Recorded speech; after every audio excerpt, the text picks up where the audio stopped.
ಸೇರ್ಬೇಕು ಅಥವಾ ಮೂರನೇ ಶಕ್ತಿ ಮಾಡಬೇಕು ಪ್ರವಾಸ ಮಾಡ್ತಾ ಇದ್ವಿ. ಜನರ ಅಭಿಪ್ರಾಯ ಕೇಳಿ ಒಂದು ತೀರ್ಮಾನಕ್ಕೆ ಬರ್ತೀವಿ. ನಿನಗೆ ಸ್ಥಾನ ಸಿಕ್ಕಿರ್ಬೋದು, ಮಾನ ಮುಖ್ಯ. ಜನರ ಮಧ್ಯದಲ್ಲಿ ಇವತ್ತು ನಿನ್ ಮಗನೇ ನಿಲ್ಲಿಸ್ಕೊಂಡು ನೀನು ಊರಾಗ ನೀನ್ ಸೋತೆ, ಏನ್ ಬಂತು? ಕಳೆದ ಉಪಚುನಾವಣೆಯಲ್ಲೂ ನಿಮ್ಮ ಮಗ ಬಹಳ ಅದು ಕಾಂಗ್ರೆಸ್ ಕೇಳ್ಬೇಕು ನೀವು. ಕಾಂಗ್ರೆಸ್ ನಲ್ಲಿ ಏನದ ಅಂದ್ರೆ ಅದು ಅವರು ತೀರ್ಮಾನ ಮಾಡಿದ್ರು. ಅದ್ರ ಬಗ್ಗೆ ನಾ ಏನು ಕಾಮೆಂಟ್ ಮಾಡಕ್ ಹೋಗೋದಿಲ್ಲ. ಇವತ್ತು ಜನರ ಮಧ್ಯೆ ನೀವು ಇರ್ರಿ, ಜನರ ಮಧ್ಯೆ ಕೆಲಸ ಮಾಡ್ರಿ, ಜನ ನಿಮಗೆ ಸಹಕಾರ ಸರ್. ಅಧಿಕೃತವಾಗಿ ಇಂಥದ್ದೇ ಒಂದು ಪಕ್ಷ ಇನ್ನು ತೀರ್ಮಾನಕ್ಕೆ ಬಂದಿಲ್ಲ.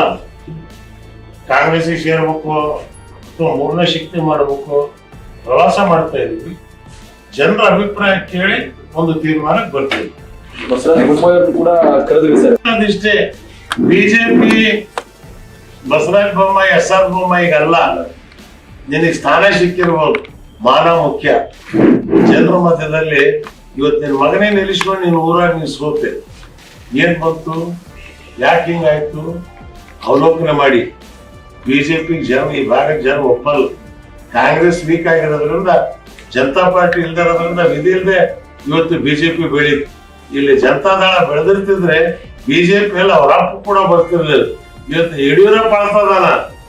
ಕಾರಣ ಶರಣರಿಗೆ ಇವತ್ತು ಬಿಜೆಪಿ ಜಾಗ ಇಲ್ಲ. ಬಸವಣ್ಣನ ದಬ್ಬದಂತ ಮಂದಿ ಬಸವತತ್ವ ಒಪ್ಕೋತಾರ ಅವರು.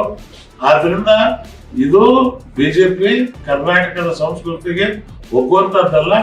ಆದ್ರಿಂದ ಬಸವರಾಜ ಬೊಮ್ಮಾಯಿ ಅವರು ನನ್ನ ಆತ್ಮೀಯ ಸ್ನೇಹಿತ. ಇವತ್ತು ಅದೇ ವಿಶ್ವಾಸ ನಾವು